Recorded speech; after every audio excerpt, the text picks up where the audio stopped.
Le 20 août 1997, à 10h15, l'explosion d'un silo de stockage de céréales à Blaye, en Gironde, provoque son effondrement et tue 11 personnes. Elle provoque également des dommages aux locaux et habitations jusqu'à 500 mètres du lieu de l'accident et projette de nombreux débris. Dans les silos de stockage de grains, les possibilités de création d'une atmosphère empoussiérée sont nombreuses. Par exemple, lors du remplissage, des atmosphères empoussiérées peuvent se former au niveau des trémies, élévateurs, bandes transporteuses, galeries supérieures, ciel des cellules de stockage. Lors de la vidange, elles peuvent se former dans la galerie inférieure, dans les élévateurs, les bandes transporteuses et les trémies. Par ailleurs, le frottement des grains sur les parois est susceptible de générer des charges statiques et donc des étincelles. Dans le cas des silos de Blaye, l'explosion a pris dans la tour de manutention nord. Elle s'est ensuite propagée par le passage supérieur, au-dessus des cellules, jusqu'à l'extrémité sud. Ce passage était empoussiéré, et l'explosion s'est propagée en mettant cette poussière en suspension au fur et à mesure. 2 ou 3 unités de stockage étaient ouvertes. Les flammes y ont pénétré sous forme de jets. Ces unités étaient en cours de remplissage, donc très empoussiérées. Elles ont explosé.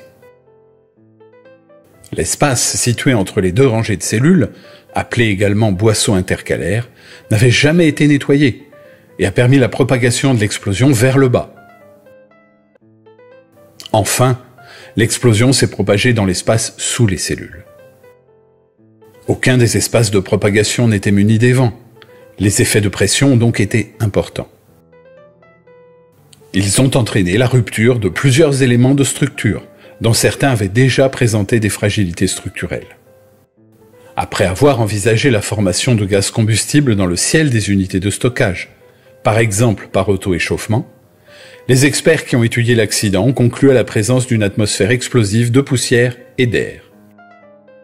Les suites judiciaires de l'affaire ont abouti à la condamnation du directeur de l'usine pour des manquements dans l'organisation de la sécurité, l'absence de suivi et d'entretien des matériels, l'absence de contrôle préventif et de graves lacunes dans la formation de ses salariés.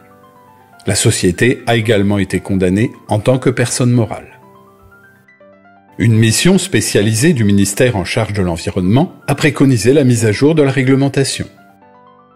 Les préconisations essentielles portaient sur la réalisation d'études de danger pour les installations existantes, l'éloignement des locaux occupés par les tiers et les personnels non indispensables au fonctionnement des silos, la création de surfaces d'évent et de moyens de découplage.